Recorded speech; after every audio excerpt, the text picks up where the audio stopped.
OMPE rechazó la inscripción de Martín Vizcarra en la plancha presidencial. 3 inhabilitaciones por el Congreso de la República. El debate está, ¿puede ejercer función pública o no? Pero para empezar de la raíz, sobre las facultades que tiene el OMPE. ¿Tiene el OMPE las competencias para hacer este tipo de rechazos a funcionarios políticos o ha sido facultades del Jurado Nacional de Elecciones, por favor? Bien, bueno, considerando también que el OMPE no está por encima o las decisiones que se deben tomar del OMPE tienen que estar siempre resguardadas de una garantía constitucional. Toda entidad del Estado, sea particular también, o sea en este caso del Estado, tiene que respetar aquellos derechos fundamentales que le asista a toda persona. ¿La inhabilitación qué es? La inhabilitación es una consecuencia accesoria a una pena establecida. En este caso, como bien lo has descrito, Yersin, han tenido 3 inhabilitaciones. El Perú es el único estado en el cual se puede inhabilitar a una persona sin antes haber sido condenada. Y es increíble porque ahí resaltaría también la posibilidad de comenzar a tal vez gritar, oye, ¿y dónde está la presunción de inocencia?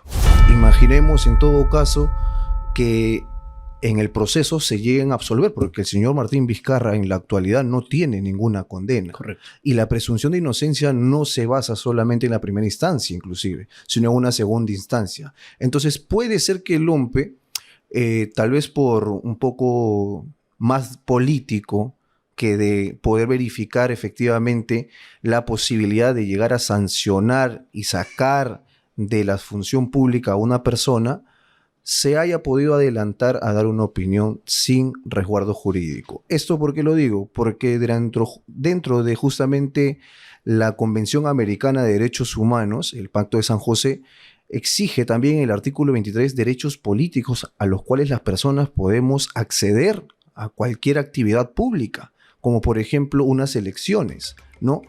¿Y qué es lo que en exacto dice nuestra Constitución Política del Perú en el artículo 34A? Una persona puede estar impedida para el acceso al cargo de elección popular solo si es que existe sobre él una condena previa.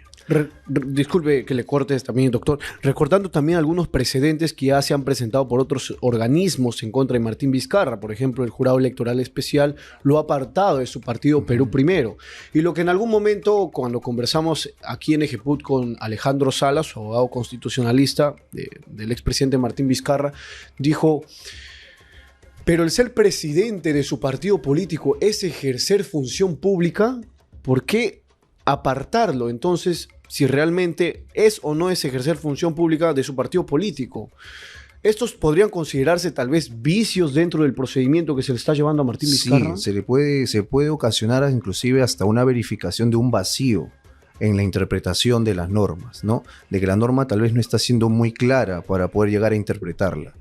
¿Por qué? Porque efectivamente quien puede ostentar una sanción como es la inhabilitación tendría que ser el funcionario público o servidor como tal.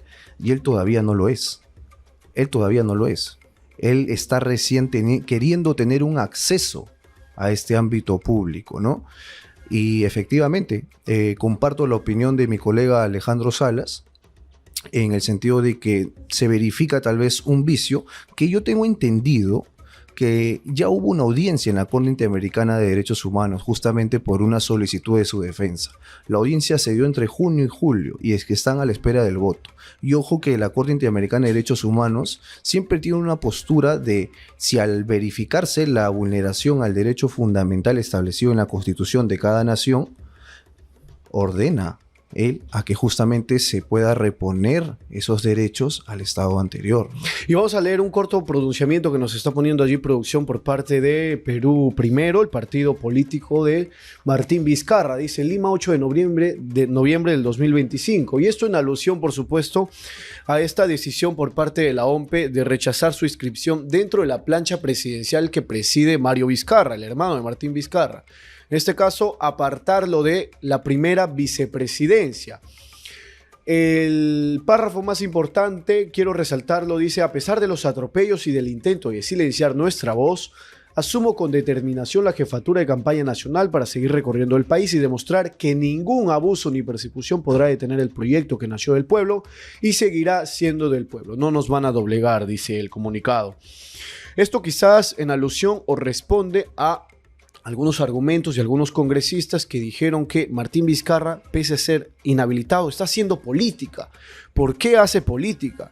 Esto podría tal vez responder a la narrativa que están utilizando diferentes funcionarios públicos de la denominación de persecución política. ¿Usted cómo analiza ese término? Bueno, las investigaciones en contra del señor Vizcarra tienen un sustento de una sospecha inicial, luego reveladora, que ha abordado justamente a que el Estado pueda tener esa posición de investigación en contra de él. Es cierto, pero el problema se da justamente cuando el Perú, a través de sus entidades públicas, como por ejemplo el Ministerio Público, el Congreso, que tiene como ente político también poder de decisión muchas veces para estas personas como la inhabilitación, sobrepesen más lo político que los derechos. El Congreso es el primer estado, la primera entidad llamada justamente a respetar aquella legislación que existe en nuestro país, ¿no? No lo consideraría una persecución política, consideraría que sí existen vulneraciones a los derechos del señor Martín Vizcarra en los procesos adelantados, en las sanciones adelantadas que está teniendo, pero que todo se debe esperar llegue paso por paso a la poder decisión de un juez, ¿no? Ese argumento podría responder quizás a un posible escenario que ellos están presentando ante la Corte Interamericana de Derechos Humanos, que es lo que pretende una medida cautelar para que pueda postular a la presidencia del 2026 y así ejercer la función pública si en todo caso sale electo. ¿Usted vaticina tal vez un escenario favorable con respecto a esa medida presentada ante la CIDH? Defendiendo el derecho, considero que sí hay vulneraciones constitucionales para el señor Martín Vizcarra.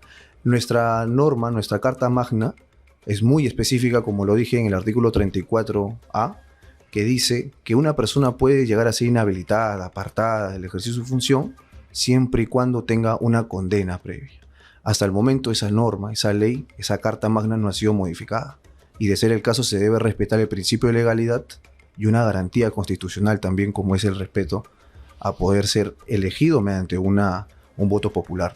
Para cerrar el tema de Martín Vizcarra, he tenido la oportunidad de conversar con diferentes abogados penalistas que han sabido también responder con respecto al resultado que va a tener el juicio oral en su contra por el delito de cohecho pasivo propio. Desde su perspectiva, ¿usted cree que el tribunal va a dictar sentencia condenatoria o va a ser absuelto? No me adelantaría a dar una opinión de condena o absolución, pero creo que se han visto colaboradores eficaces de por medio, ¿no? Si se han ratificado junto a la carga probatoria que estos hayan podido demostrar, yo considero que podría haber un 70% de que sí. Ahora, dentro de las vulneraciones que puedan existir dentro del proceso, ojo, todavía falta una instancia superior, sea por el Ministerio Público o sea para el señor Martín Vizcarra.